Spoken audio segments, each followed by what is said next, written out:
Boga prasangka bener kakabeh jelema, tapi inget ulah nyangka bener kakabeh jelema. Soalna jelema zaman ayeuna mah hareupeun kos nu heueuh tukangeun mah ieu ngusapan bari jeung neke. Paladageun.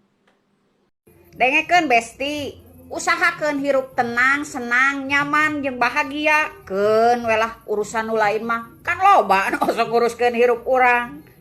Paladageun. Hari raya masa ketupat, ulah poho dibagi opat. Selamat tinggal 2024, susah senang geus kudapat. Paladageun, welcome pokokna mah tahun 2025. Ngaran-ngaran lalaki nu mararedit kana resiko. Dudung, Oyib, Jaka, Ilham, Iman, Dadang. Tah, dengekeun kanu mararedit kana resiko. Ulah sok mararedit, emangna token gas listrik beas teh teu dibareuli, emangna gratis, kos bansos ti pamarentah ieu. Henteu sia teh dibeli. Ari hayang sare sia mah kerep, ari tempo kana resiko seuseut. Paladageun. Aneh mah karek dibere beuntas sakitu ge, meni loba marentah, loba nyepelekeun, jeung loba nyapirakeun. Komo deui lamun loba harta jeung banda, moal teu melak cangkeng tanah hulu. Paladageun. Fisik bisa dirubah, materi bisa dicari. Cewek yang menampung cowok mokondo tidak datang 2 kali. Cek menyalawi, templing nih bos.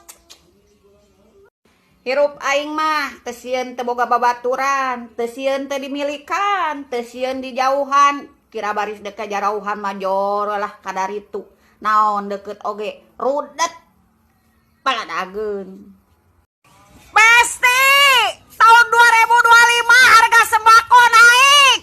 Tong hariwang, lu penting mah harga diri ulah turun. Paladageun.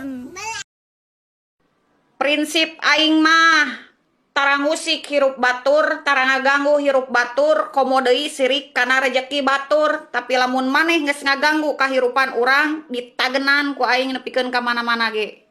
Paladageun. Sakalina nginjem duit mah datang ka imah. Melas-melas, curik-curik. Giliran ditagih ka imah. Pagaweana teh ngaleungit. Sakalina panggih ngomongna icuk cole dibayar, icuk cole dibayar. Ari kana nginjem meuni resep tempo mayar hese.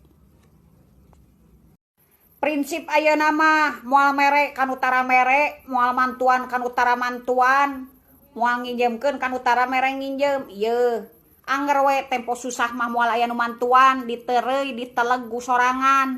Paladageun.